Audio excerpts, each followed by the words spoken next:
Good morning. So we're going to do another fun block today with options.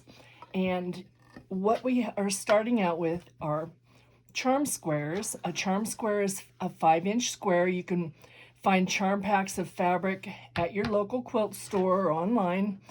And I have a couple of options for our center today that I think are kind of cute that were out of my scraps. And so you only need one 5-inch charm square for your center, but I'm kind of leaning towards this. I like the little animals in there.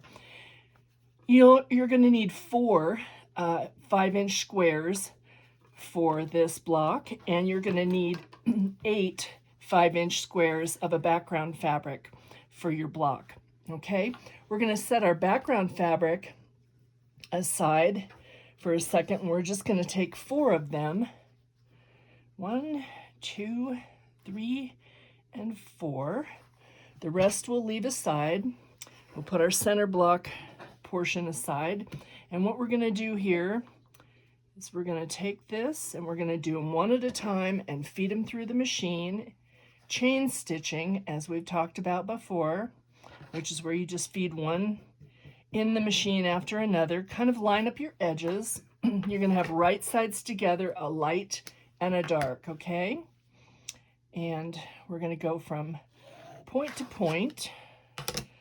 We're going to stitch right on the line this time. We're not going to stitch next to it. We're going to stitch right on the line, okay? I am sewing on my little Singer Featherweight this morning. It is just a lovely little machine to stitch on. Now you're not going to have to worry about points on this. There's going to be nothing to match up except our 9 patch. So you will see as we go along. I'm going to do these step by step for a beginner. Okay. And I'm going to mark these other 2 while I have this down here.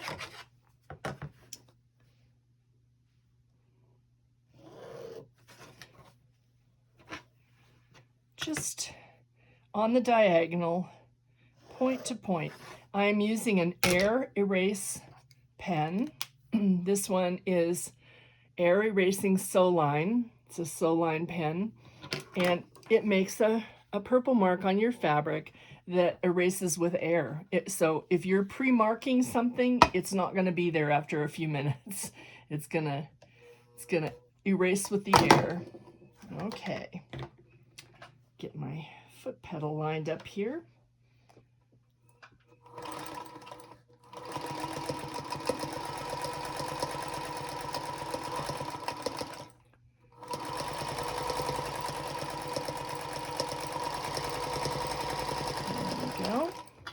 And we're just going to take the next one, match it right sides together, point to point. Make sure your edges are lined up pretty good.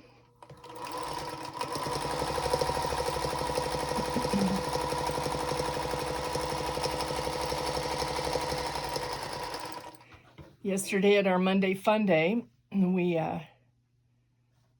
Amanda brought in a machine that she got off of Goodwill for $14, goodwill.com online, and so we worked on that yesterday and got it going, and it sews like a gem, and that was a lot of fun. Okay, now we're going to just clip this thread. We're going to snip these apart.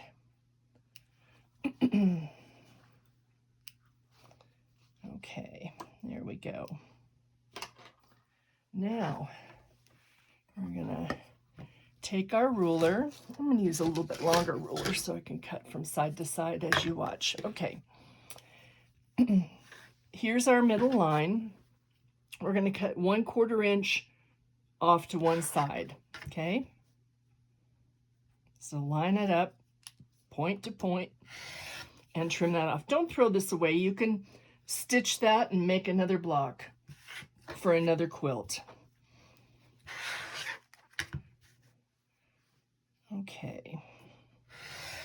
And a lot of people like to stitch that ahead of time and just have those half square triangles ready when they want to do something, and that's okay too. I'm doing steps for a beginner, so I'm not going to give them too many options for doing things here because we want to keep it simple, right? Okay. Believe it or not, our block is getting pretty close to being ready to put together here. Open your fabric out. As we've talked about in the past, just use your fingernail and run it down that seam. You want to make sure that seam is open all the way, okay? One of the problems that we see with beginning quilters is that they don't open their seam all the way. And you will get an uneven block. It will not have a nice finish like you'd like. So pressing and making sure your seam is open is the key. Okay, this is such a fast block here. Okay, that's it. Now we're going to lay this out. Okay, let's pick a center fabric. I kind of like this. We'll start with this one. And this is called a Friendship Star, the way that we're going to lay it out here. And you will see that come together very fast. Okay. Now the way to make sure you've got your block laid out properly for a Friendship Star is to make sure that these points are going in opposite directions, as you can see, okay? And then we just put a solid piece in each corner of our background fabric. Just like that. Okay, that's option one. Now, if you don't like the way that star is going, you can flip it the other direction just by turning this. Okay. There we go. That's option two. Option three, just turn one of these like this. Okay. You could put a 4 patch in the corner or a 1 patch like we did the other day, a 3 patch actually, with a small piece in the corner, and I'll show you that on another video. We'll do that one day to show you what those options are. Now, you can take and pick this up, put your stars in the corner like this, and you're going to have a completely different block. Okay. So that's option number three. Actually, option number four. Okay. Turn these out. And you're going to have a snowballed block that looks like a wreath. So that would be pretty if you had a fabric for this background portion here that was a wreath looking fabric. Like this is one that might look pretty, but you could find one, I'm sure, that's more elaborate. This would be a beautiful one for the outside, but you'd have to have a different center, but you could just put your snowflake in the center and you'd have a wreath effect in your block. Okay, so that kind of gives you some options. I am going to do the star, the Friendship Star. So I am going to put these just like this. Okay, let's get going the right way here. Okay. So always lay your block out first before you start sewing things together so you can make sure you have things where you want them and it looks right.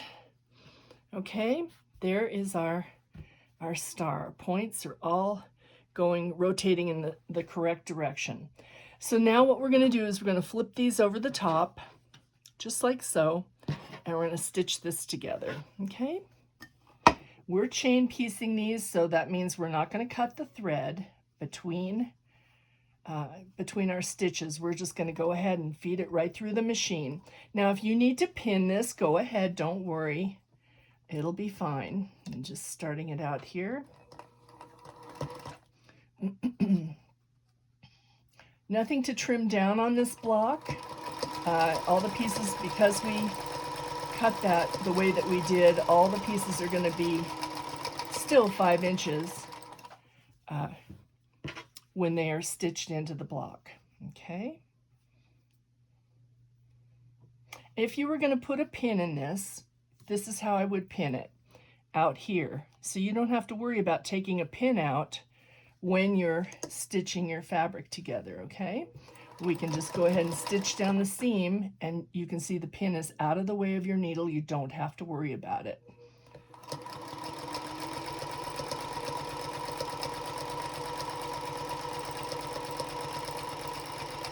And like I said before, if you have trouble with a 1/4 inch seam line, just get one of these sew tights and put it right on your 1/4 inch mark on your sewing machine, and then you can stitch right up against it, okay? They are a strong magnet. Again, I'll show you how to pin this. We'll pin it again. Oop. I need a new little bumper for my feather there. Okay. Line your edge up.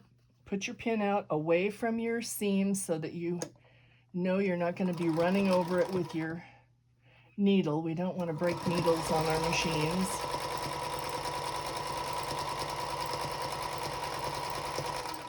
Okay. Some people will use what they call a thread dummy, and I'll show you what that's like on this next go round. Also, some people like to keep their pieces chain pieced together. I don't care for that. That's my personal preference. Now we are going to press, finger press your seam open away from the triangle here, away from the half square triangle, okay? And we are going to press it away from the triangle, which means we're pressing it to the center on this one. That way those seams will nest when we go to stitch them, okay? Away from the half square triangle. Okay. Now we're going to flip these over, and we're going to stitch down that side, okay?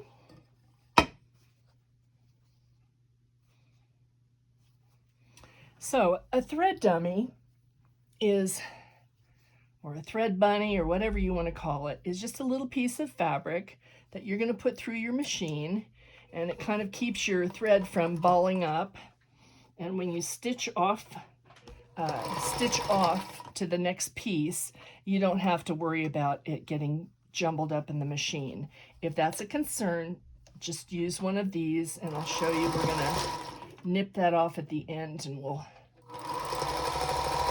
put it on. It accomplishes several things, and if you ever watch Bonnie Hunter, she will tell you that you can use this as a leader and ender. So if you have something that you're working on and you want to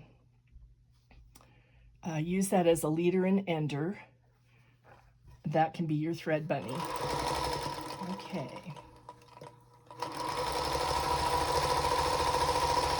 So again, we're just chain piecing these together.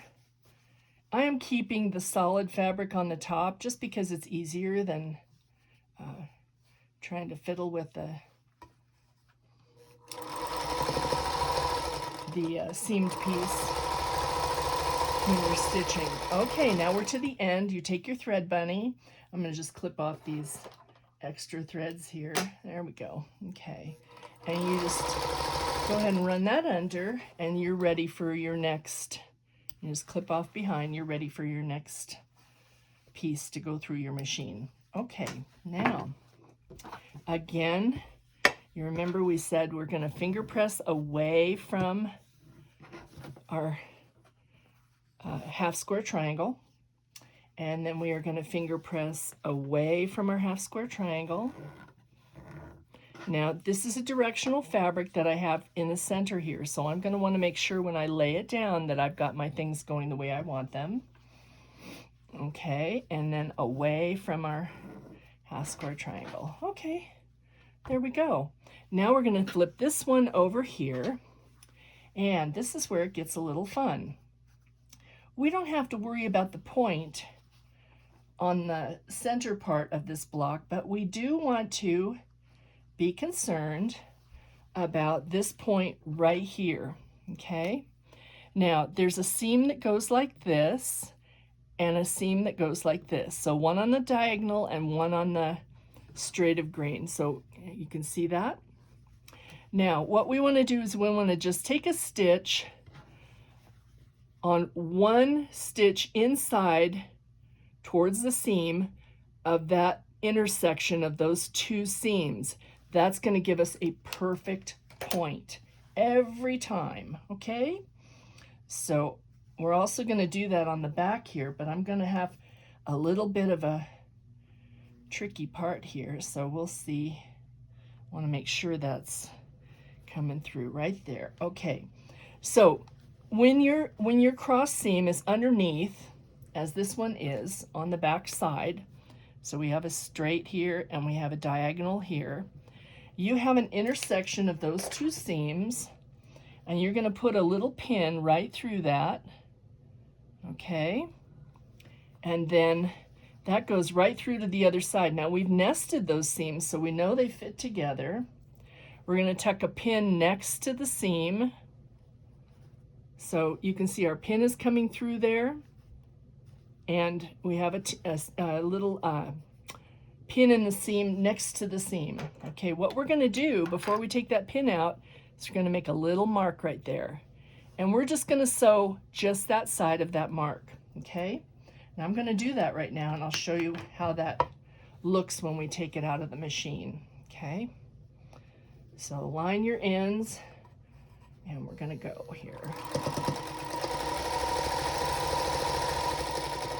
Here we come up to that segment that has the, I'm just using a stiletto here to go slow and show you.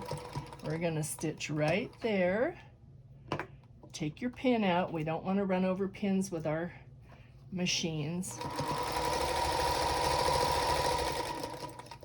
And we're making sure everything is smooth underneath. Now here we come up to that next mark, and we're going to go just right there. Okay. And we're going to stitch right down to the end here. I'll grab our thread bunny.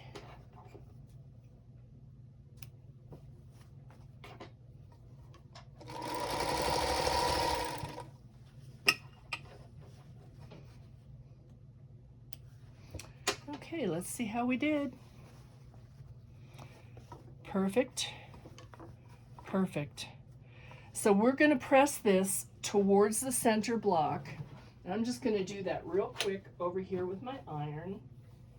And that is good. Okay. You can see by doing that we have a perfect intersection on both those points. Now we're going to do the same thing on this side. We're going to flip this up, and I am going to nest my seam first. I'm going to tuck a little pin to the side there, and I know that this intersection is right here. I can see it.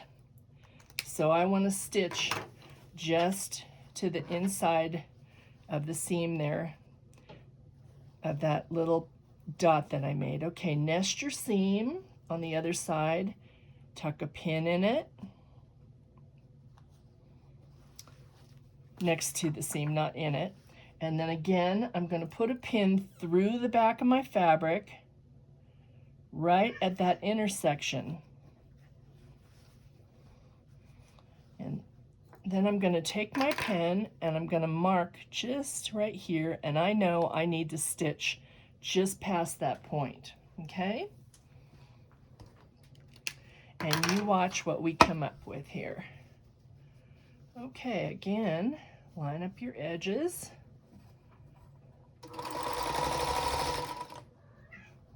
Oh, hi, kitty. Okay, here we come up to our point. Make sure our fabric is smooth underneath. We're We're going to stitch right on one little thread hair past that point towards the inside of the seam. Here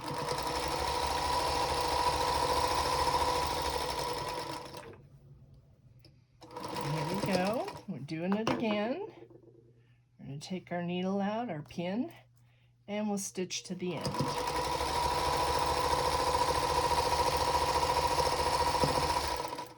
Okay. Clip my thread bunny, put it right here. Another thing, this helps you not waste thread if you're conscious about that. Okay, here we go again. Press open, press open. We're going to press like this. Pretty good. A little off on that one, but we're pretty good. Close enough for government work, all right? Okay, press our seam to the center block there.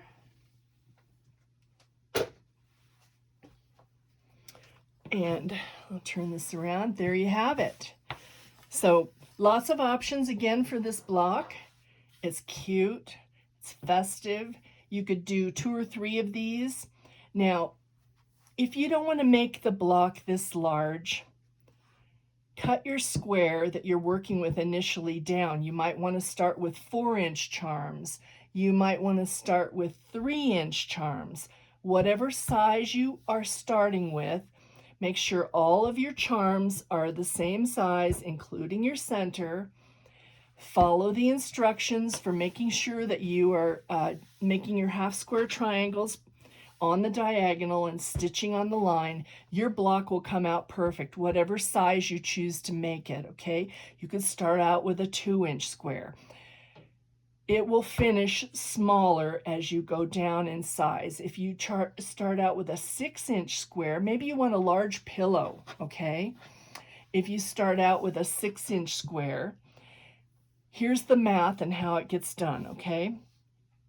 This is a 5-inch square, a 5-inch square, and a 5-inch square. Now, how do we know how big this is going to finish in a quilt? Well, you've got a 1/4-inch seam allowance on each side on each of these 5-inch squares. So that's going to take up a 1/2 inch, and that's going to take up a 1/2 inch. So a 1/2 inch and a 1/2 inch is 1 inch, right? So 5, 10, 15 minus 1 inch is 14 inches. So this block will measure 14 inches when it's finished in its raw state like this. Now you're going to take up another 1/2 inch by doing a 1/4-inch seam on each side, right? That's going to be a 1/4 inch and a 1/4 inch is a 1/2 inch. So you've got your 14-inch block, and you're going to take a 1/2 inch off. So this block will finish at 13.5 inches in a quilt. Okay? Hopefully that makes sense to you. It's a square block, so all you have to do is add up those 3 sizes of your charms minus 1 inch for your seam allowance, a 1/2 inch here and a 1/2 inch here. And then when you get that figure, you're going to subtract 1/2 inch for the seam allowance on the outside. Okay? I hope that was helpful and fun for you today. And we'll do some more blocks like this in the near future. If you like this and it's valuable to you as a beginner, please like our channel and subscribe to our channel. We will have lots of blocks like this going forward for you and give you lots of instruction and tips along the way. Thank you for watching. Bye.